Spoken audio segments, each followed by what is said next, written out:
camaradas, soy Nisi Satori y este es mi primer video. ¡Yay! Hace mucho tiempo quería hacer este tipo de contenido, pero la verdad soy un poco introvertida y tenía como muchas dudas. También sé que no soy la primera en hablar de este caso y seguramente de los que hablaré después, pero bueno, son temas que me gustan, de los que me gusta investigar y quería empezar a compartirlos con ustedes. Igual y puede que hable de otras cosas después, pero hoy empezaremos con un caso que es un poco raro y misterioso.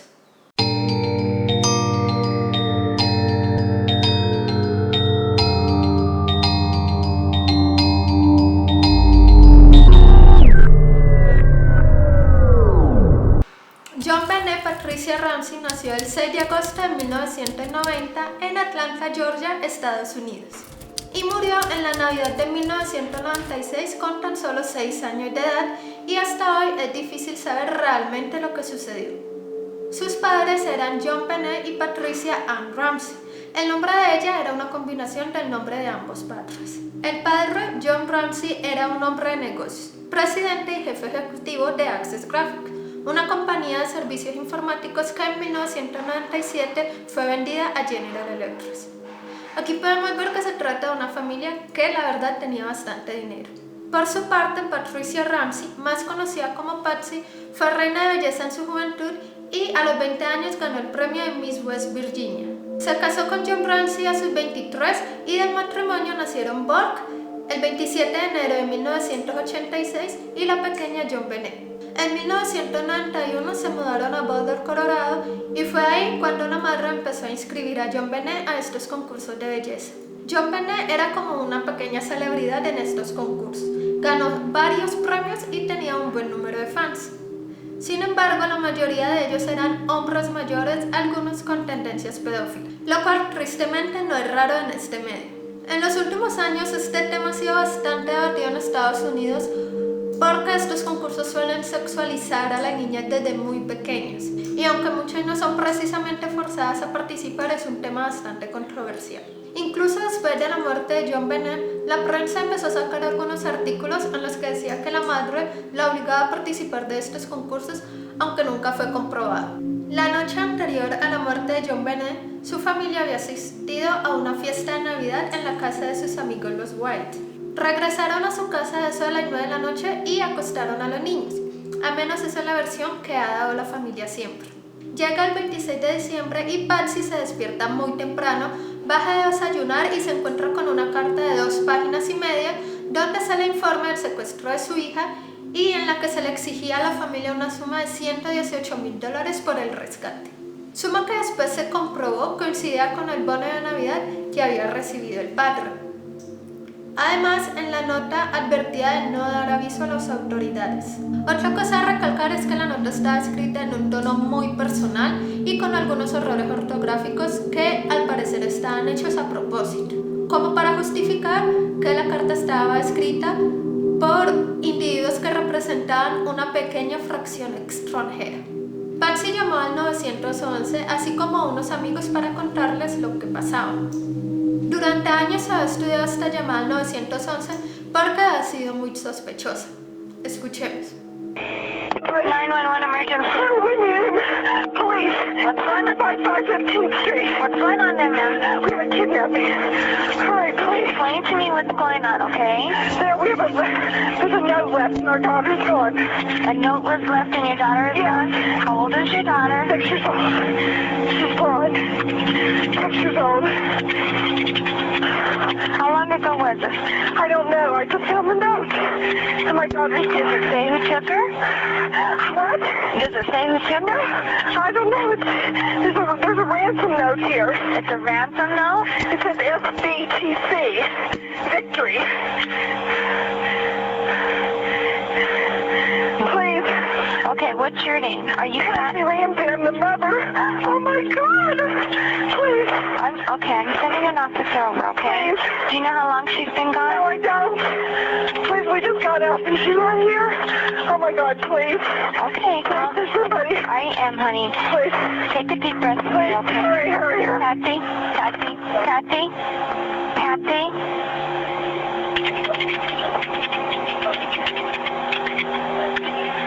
Patsy siempre ha dicho que estaba sola al momento de la llamada. Sin embargo, al final el teléfono queda mal cortado y durante unos segundos se alcanza a escuchar otras voces. En un documental de CBS que salió en el 2016, analizan esta llamada y tratan de aislar el ruido de este fragmento para entender mejor y se dan cuenta de que hay otras dos voces, posiblemente de John Ramsey y Burke. Please, Take a deep breath. hurry, hurry, hurry. Patsy. Todo indica que la primera voz que se escucha es la de John Ramsey, que dice "We are not speaking with you", o "No hablaremos contigo", en un tono autoritario como el que usaría su padre con su hijo. Patsy. Después se escucha la voz de Patsy que dice "What did you do? Help me, Jesus", que significa "¿Qué hiciste? Ayúdame, Jesús". Finalmente se escucha otra voz más infantil que dice "What did you find?" o "¿Qué encontraste?". Todo indica que es la voz de Burke y esto ha generado muchas preguntas porque se supone que estaba dormido al momento de la llamada y que no despertó hasta mucho tiempo después de que llegara la policía. Otra cosa que llama mucho la atención es que la persona que atendió la emergencia nunca fue llamada durante la investigación, nunca le entrevistaron ni le preguntaron absolutamente nada. Y en su opinión personal, ella dice que sí piensa que es una llamada un poco rara, sobre todo porque hay un cambio muy abrupto en el estado de ánimo de Patsy.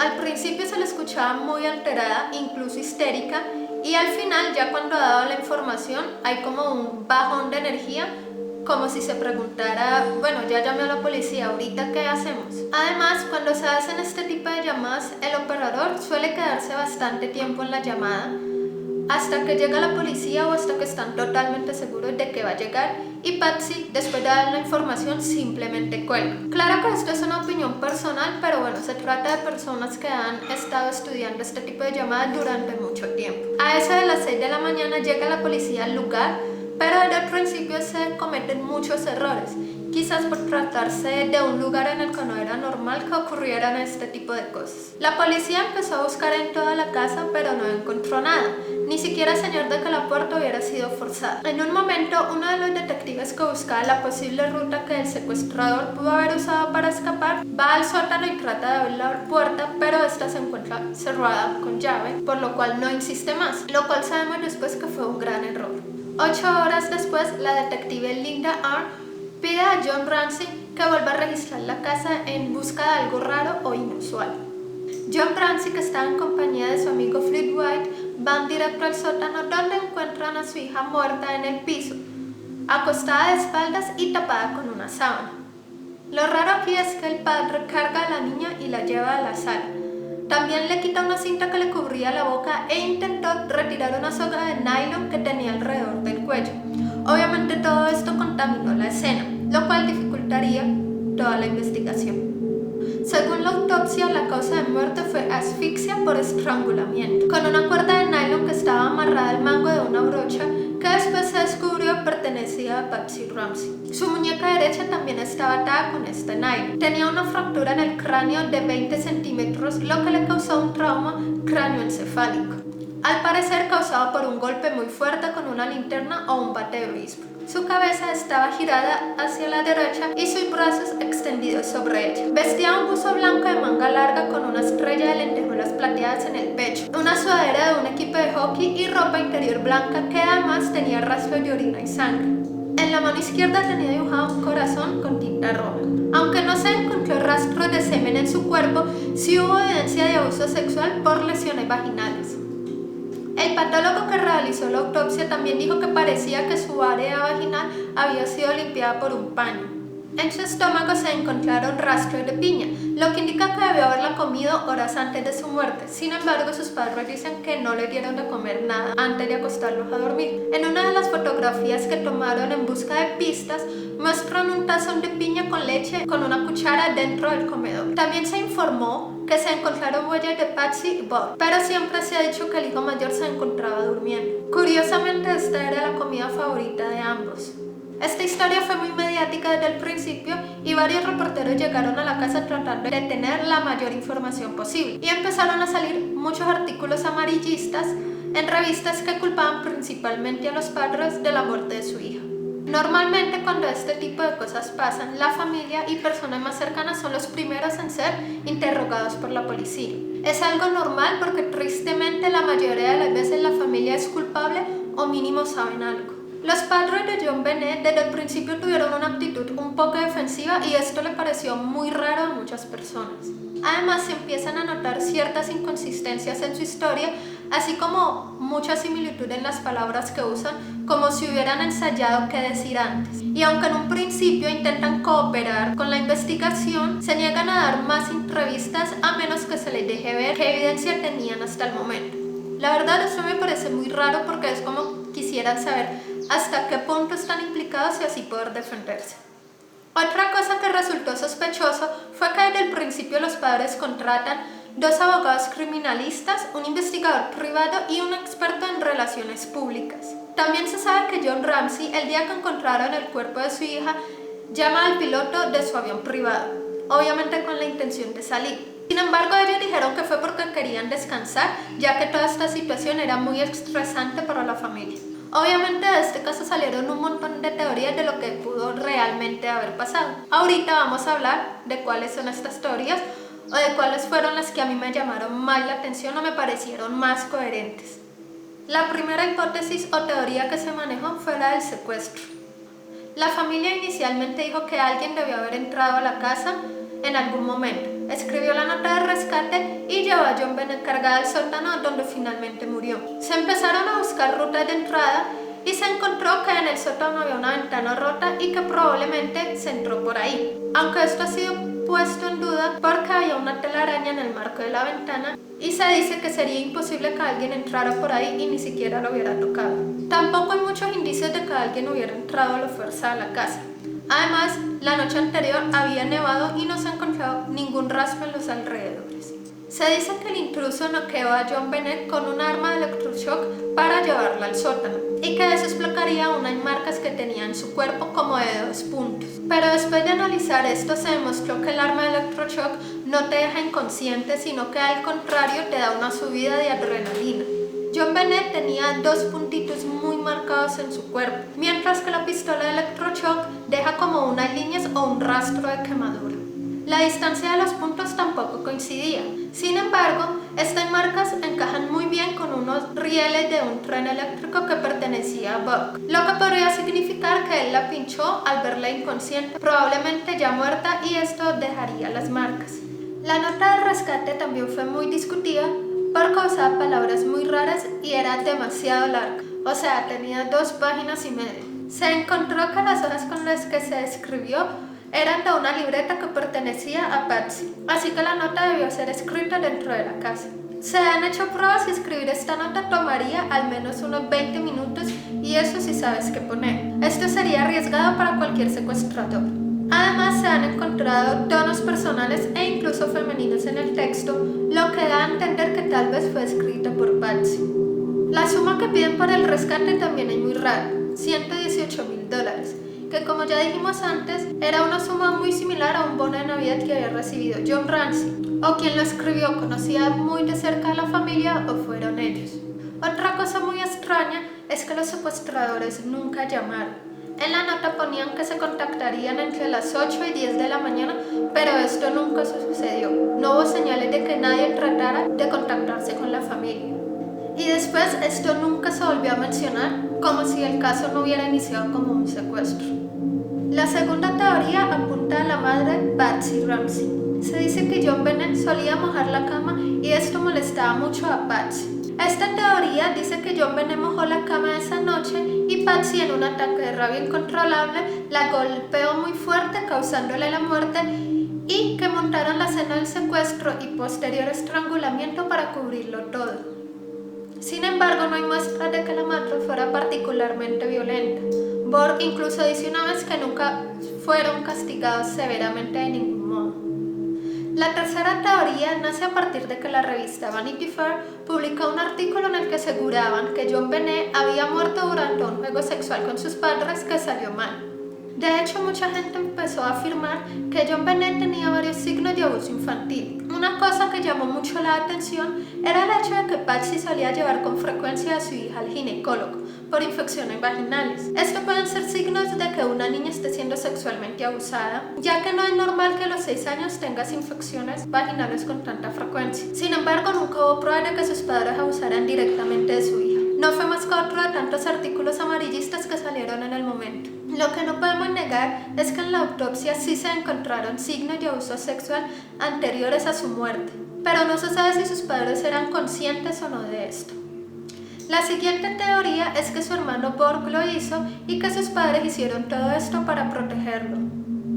Esta teoría plantea que Borg, quien tenía 9 años al momento de la muerte de su hermana, la mató accidentalmente esa noche. Borg era un niño tímido e introvertido. Dicen que se sentía un poco celoso por la atención que le prestaban sus padres a su hermana. Muchas personas afirman que no hay pruebas como tal de que los hermanos tuvieran una mala relación, pero la verdad yo no estoy muy de acuerdo con esto. Se sabe que en el verano de 1994, Borg golpeó accidentalmente a John Bennett con un palo de golf en la mejilla izquierda.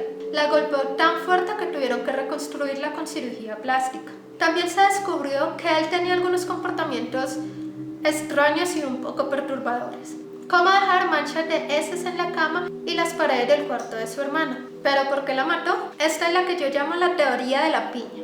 Y es que, como ya mencionamos antes, en el cuerpo de John Bennett se encontraron rastros de piña, aunque sus padres afirman que no le dieron nada de comer.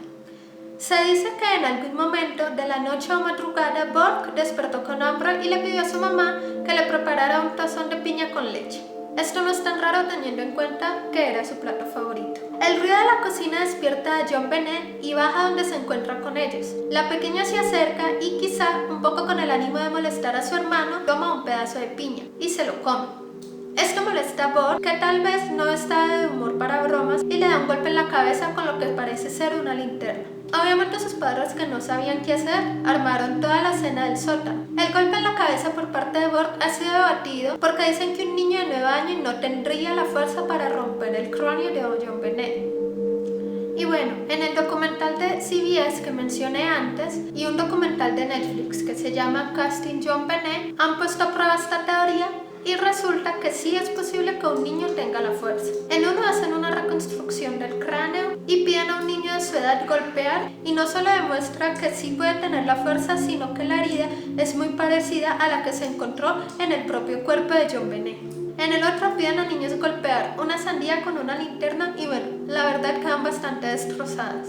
También se han analizado diferentes entrevistas que le han hecho a Borg desde el momento de la muerte de su hermana, y se ha encontrado que en ocasiones tiene actitudes o dice cosas muy extrañas. Incluso le dice a su psicólogo la frase: "Ahora estoy recuperando mi vida".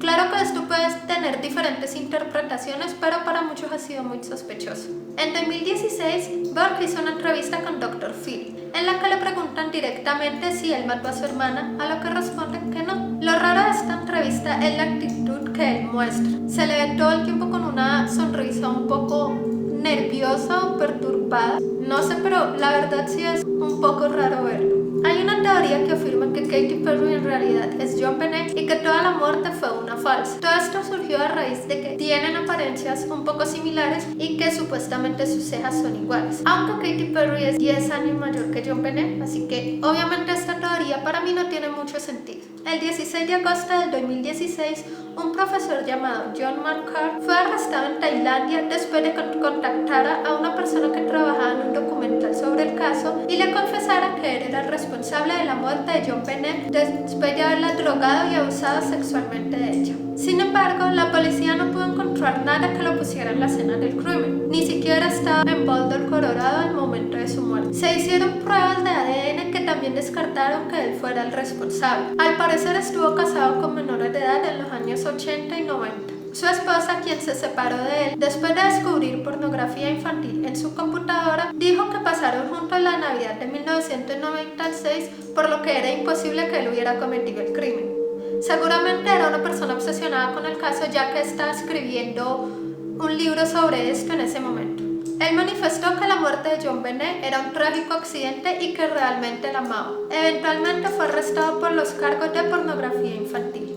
La última teoría de la que voy a hablar también es bastante probable. A principios del 2019, Gary Oliva, un convicto que estaba en la cárcel de Colorado por pornografía infantil, confesó haber matado accidentalmente a John Benet. En unas cartas que escribió a un ex compañero de secundaria dice: "Nunca amé a nadie como lo hice con John Benet, pero la dejé escapar. Le partí la cabeza y la vi morir. Fue un accidente". También afirmó lo siguiente: "Me declaré culpable del asesinato de John Benet, así como de los innumerables cargos de agresiones y abusos sexuales contra muchos niños. Hubo varios acuerdos entre el tribunal y yo que firmé en muchas páginas". Su ex compañero, que es publicista musical, dijo que sospechaba de que Oliva estaba involucrado en el incidente de John Benet durante 22 años debido a una llamada que hizo esa noche de Navidad, en la que en medio del llanto le decía que había lastimado a una niña, y que estas cartas eran prueba suficiente para condenarlo.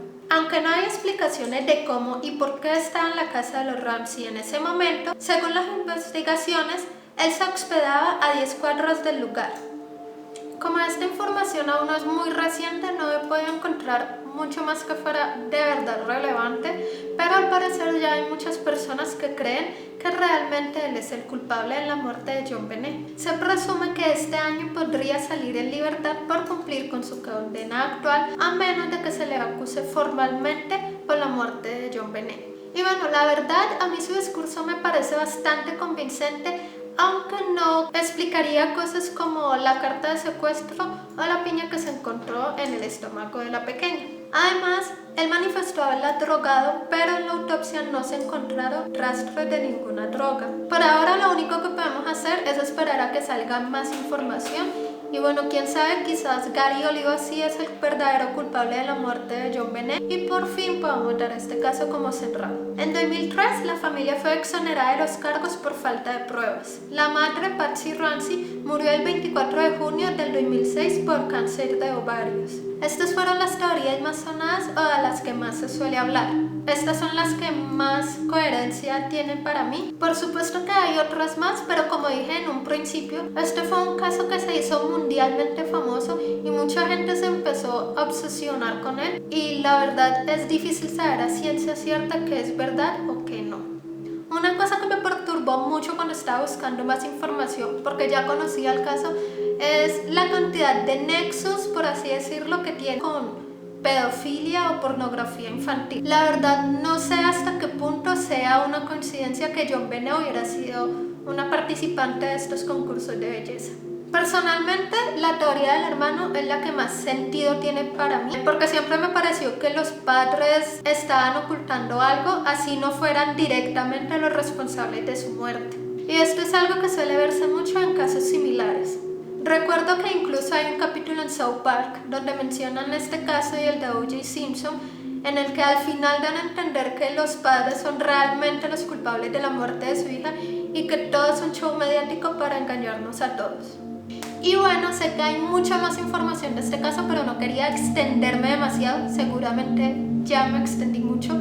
Y también sé que ya es un caso bastante discutido, entonces no creo que haya podido aportar demasiado información nueva, pero la verdad siempre me ha llamado mucho la atención y me gustaría que algún día supiéramos la verdad y esta pequeña pueda tener al menos un poco de justicia. Bueno chicos, este ha sido todo sobre el caso de John Benet Ramsey. Díganme ustedes qué creen que fue lo que pasó o qué otras hipótesis que yo no haya discutido aquí creen que pueda ser la correcta. Cuéntenme también qué otros temas les gustaría que trate en otros videos.